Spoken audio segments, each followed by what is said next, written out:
ਆਦਲ ਜੱਟ ਸਾਹਿਬ ਅੱਜ ਨਾ ਆਪਣੇ ਲਫ਼ਜ਼ਾਂ ਦੇ ਵਿੱਚ ਦੱਸੋ ਵੀ ਯਾਰ ਕਿਹਨੂੰ ਕਹਿੰਦੇ ਨੇ? ਦੋਸਤ ਦੋਸਤ। ਦੋਸਤ ਇਹ ਮੈਨੂੰ 100-200 ਦੀ ਲਿਸਟ ਨਹੀਂ ਦੱਸਣੀ, ਫਲਾਣਾ ਮੇਰਾ ਦੋਸਤ, ਫਲਾਣਾ ਮੇਰਾ। ਤੁਹਾਨੂੰ ਪਤਾ ਜਿਹੜੀ ਮੈਂ ਗੱਲ ਕਰ ਰਿਹਾ। ਦੋਸਤ ਹੁੰਦੇ ਹੀ ਨਹੀਂ, 100-200 ਦੇ ਸਵਾਲ ਹੀ ਨਹੀਂ ਪੈਦਾ ਹੁੰਦਾ। ਇਹ ਤਲਕਦਾਰੀਆਂ ਹੁੰਦੀਆਂ। ਦੋਸਤ ਉਹ ਹੁੰਦਾ ਹੈ ਜਿਹਨੂੰ ਵੇਖੋ ਤੁਹਾਨੂੰ ਆਪਣਾ ਪਿਓ ਨਜ਼ਰ ਆਵੇ। ਆਹਾ, ਵਾਹ ਵਾਹ। ਜਿਹੜਾ ਤੁਹਾਡੇ ਡੋਲੇ ਹੋਏ ਕਦਮਾਂ ਤੋਂ ਇਹ ਸਮਝ ਜਾਵੇ ਕਿ ਅੱਜ ਇਹਨੂੰ ਫਰਕ ਲੱਗ ਗਿਆ, ਇਹਨੂੰ ਪਰੇਸ਼ਾਨੀ ਹੈ। ਉਹ ਜਿਹੜਾ ਤੁਹਾਡੇ ਨੁਕਸਾਨ ਉੱਤੇ ਉਤਨੀ ਤੜਪ ਮਹਿਸੂਸ ਕਰੇ ਜਿਤਨੀ ਤੁਹਾਡੇ ਪਿਓ ਨੂੰ ਹੋਵੇਗੀ। ਮੈਂ ਅੱਜ ਛੱਤ ਤੋਂ ਟਹਿ ਜਾਂ ਜਿਹੜੀ ਤਕਲੀਫ 'ਚ ਮੇਰੇ ਵਾਲਦ ਮੁਬਤਲਾ ਹੋਣਗੇ, ਉਹ ਕੋਈ ਸ਼ਖਸ ਇਹੋ ਜਿਹਾ ਹੈ ਤਾਂ ਮੇਰਾ ਦੋਸਤ ਹੈ। ਅਦਰਵਾਈਜ਼ ਸਭ ਸਲਾਮ ਦੁਆ ਤਲਕਦਾਰੀਆਂ। ਦੋਸਤ ਉਹ ਜਿਹਨੂੰ ਤੁਹਾਡੇ ਕਿਚਨ ਦੀ ਫਿਕਰ ਹੋਵੇ, ਅੱਜ ਰੋਟੀ ਦੇ ਘਰ ਮੇਰੇ ਘਰ ਕੁੱਕੜ ਪੱਕੇ, ਇਹਦੇ ਘਰ ਦਾਲ ਪੱਕੀ ਹੈ। ਦੋਸਤ ਉਹ ਹੀ ਹੈ ਜਿਹਦੇ ਜ਼ਿਹਨ 'ਚ ਗੱਲ ਜਾਵੇ ਤਾਂ ਕੁੱਕੜੀ ਦਾ ਸਾਲਣ ਭਰੇ ਤਾਂ ਤੁਹਾਡੇ ਘਰ ਦੇਣ ਆਵੇ। ਇਹ ਕਿਹੜੇ ਦੌਰ ਦੀਆਂ ਕਿਹੜੇ ਜ਼ਮਾਨੇ ਦੀਆਂ ਗੱਲਾਂ ਮੈਂ ਕਰਦੇ ਹੋ? ਮੈਂ 2026 ਦੋਸਤ ਦੀ ਵੇਖੇ ਦੱਸ ਰਿਹਾ। ਮੈਂ 2026 ਦੀ ਅਗਰ ਗੱਲ ਕਰਾਂ ਨਾ ਤੇ ਅੱਜ ਤੋਂ 3-4 ਸਾਲ ਸਿਰਫ ਪਿੱਛੇ ਚੱਲ ਜਾਓ ਤੇ ਤੁਹਾਨੂੰ ਜਿੰਨੇ ਵੱਡੇ ਵੱਡੇ ਕਤਲ ਹੋਏ, ਜਿੰਨੇ ਵੱਡੀਆਂ ਵੱਡੀਆਂ ਲੜਾਈਆਂ, ਜਿੰਨਾ ਕੋਈ ਕਿੰਨਾ ਕੋਈ ਬਰਬਾਦ ਹੋਇਆ, ਉਹਦੇ ਪਿੱਛੇ ਤੁਹਾਨੂੰ ਦੋਸਤ ਦਾ ਹੱਥ ਮਿਲੇਗਾ। ਉਹ ਦੋਸਤ ਉਹਨੂੰ ਕਹਿਣਾ ਹੀ ਗੁਨਾਹ ਹੈ ਨਾ। ਇਹ ਤੁਸੀਂ ਤੇ ਚੱਲ ਹੀ ਇਹ ਗੁਜ਼ਰਿਆ। ਉਹ ਦੋਸਤ ਹੈ ਹੀ ਨਹੀਂ ਸੀ, ਉਹ ਤਾਂ ਮੁਨਾਫਿਕ ਸੀ ਜਿਹੜਾ ਸ਼ੇਰ ਦੀ ਖਲ 'ਚ ਬੈਠੀ ਹੋਈ ਭੇਡ ਸੀ। ਉਹ ਸ਼ੇਰ ਦੀ ਖਲ 'ਚ ਲੂੰਬੜੀ ਸੀ।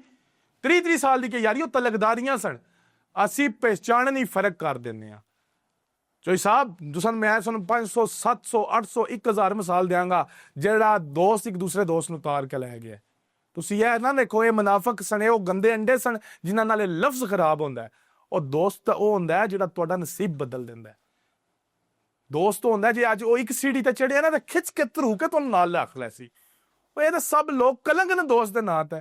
ਤੇ ਉਹ ਕਿੱਥੋਂ ਲੱਭਣਾ ਜਿਹੜੇ ਤੁਸੀਂ ਕਹਿ ਰਹੇ ਹੋ? ਇਹ ਤੁਹਾਨੂੰ ਅੱਲਾਹ ਅਤਾ ਕਰਨਾ ਹੈ। ਅੱਲਾਹ ਤਾਲਾ ਜਦ ਕਿਸੇ ਤੋਂ ਖੁਸ਼ ਹੁੰਦਾ ਹੈ ਉਹਦੀ ਜ਼ਿੰਦਗੀ 'ਚ ਇੱਕ ਸ਼ਖਸ ਭੇਜਦਾ ਹੈ, ਔਰ ਜਿਹਦੇ ਤੋਂ ਨਾਰਾਜ਼ ਹੁੰਦਾ ਹੈ ਉਸ ਦੇ ਉੱਤੇ ਵੀ ਕੋਈ ਕਿਆਮਤ ਨਹੀਂ ਨਾਜ਼ਲ ਕਰ ਦਿੰਦਾ। ਉਹਦੀ ਜ਼ਿੰਦਗੀ 'ਚ ਵੀ ਇੱਕ ਸ਼ਖਸ ਭੇਜਦਾ ਹੈ ਜਿਹੜਾ ਆ ਕੇ ਉਹਦੀ ਤਬਾਹੀ ਦਾ ਸਬਬ ਬਣਦਾ ਹੈ। ਤੇ ਇਹੀ ਤੇ ਪਰਖ ਦਾ ਹੀ ਤਾਂ ਰੋਲਾ ਹੈ। 30 ਸਾਲ ਹੋ ਗਏ ਬੰਦਾ ਤੁਹਾਡੇ ਨਾਲ।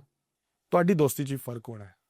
ਇਹ ਯਾਦ ਰੱਖਣਾ, ਤਾੜੀ ਦੋਵਾਂ ਹੱਥਾਂ ਨਾਲ ਵੱਜਦੀ ਹੈ, ਕਦੇ ਵੀ ਇੱਕ ਹੱਥ ਨਾਲ ਤਾੜੀ ਨਹੀਂ ਵੱਜਦੀ। ਮੈਂ 30 ਦੀ ਕਹਿੰਦੇ ਉਸ 50 ਸਾਲ ਤੋਂ ਬਾਅਦ ਵੀ ਲੋਕ ਮੁਨਾਫਿਕ ਨਿਕਲ ਆਉਂਦੇ ਨੇ, ਜ਼ਿਆਦਤੀ ਕਰ ਜਾਂਦੇ ਨੇ। ਲੇਕਿਨ ਜਦ ਤੱਕ ਕਿਉਂਕਿ ਸਭ ਮਿਸਾਲ ਹੈ ਕਿ ਸੂਰਾਂ ਨੂੰ ਸੂਰ ਵਾਲੇ ਪਾਪਾ ਮਿਲਦੇ ਨੇ। ਤੁਸਾਂ ਦੇ ਅੰਦਰ ਜਿਸ ਟਾਈਮ ਖੋਟ ਆਏਗਾ, ਚਾਹੇ ਉਸ ਲਈ ਨਾ ਆਇਆ ਹੋਵੇ, ਕਿਸੇ ਹੋਰ ਲਈ ਆਇਆ ਹੋਵੇ, ਕਿਸੇ ਦੀ ਤੁਸੀਂ ਬੁੱਤੀ ਠੱਪੀ ਹੋਵੇ, ਤੇ ਮਕਫਾਤੇ ਅਮਲ ਹੈ, ਇੱਥੇ ਭਰ ਕੇ ਜਾਣਾ ਹੈ। ਔਰ ਯਾਰ ਤੁਹਾਨੂੰ ਮੈਂ ਅੱਜ ਫਿਰ ਦੱਸ ਦਿਆਂ, ਯਾਰ ਉਹੀ ਹੋਵੇਗਾ ਜਿਹਨੂੰ ਵੇਖਦੇ ਜਾਓਗੇ ਤੇ ਤੁਹਾਨੂੰ ਪਿਓ ਦੀ ਝਲਕ ਨਜ਼ਰ ਆਏਗੀ। ਉਹਦੀ ਗੱਲ ਸਮਝਾਉਣ ਵਿੱਚ, ਉਹਦੀ ਗੱਲ ਕਰਨ ਵਿੱਚ, ਉਹਦਾ ਤੁਹਾਡੇ ਨਾਲ ਸਲੂਕ ਕਰਨ 'ਚ, ਉਹਦੇ ਵਰਤਾਨ ਵਿੱਚ ਜਿਹੜਾ ਤੁਹਾਨੂੰ ਪਿਓ ਨਜ਼ਰ ਆਵੇ, ਸਮਝਣਾ ਉਹੀ ਦੋਸਤ ਹੈ। ਅਗਰ ਨਹੀਂ ਆਉਂਦਾ ਫਿਰ ਸਭ ਤਲਕਦਾਰੀਆਂ, ਸਭ ਸਲਾਮ ਦੁਆ ਹੈ। ਕੋਈ ਤੁਹਾਡਾ ਯਾਰ ਨਹੀਂ ਆਏਗਾ, ਦੋਸਤ ਨਹੀਂ ਹੋ ਸਕਦਾ।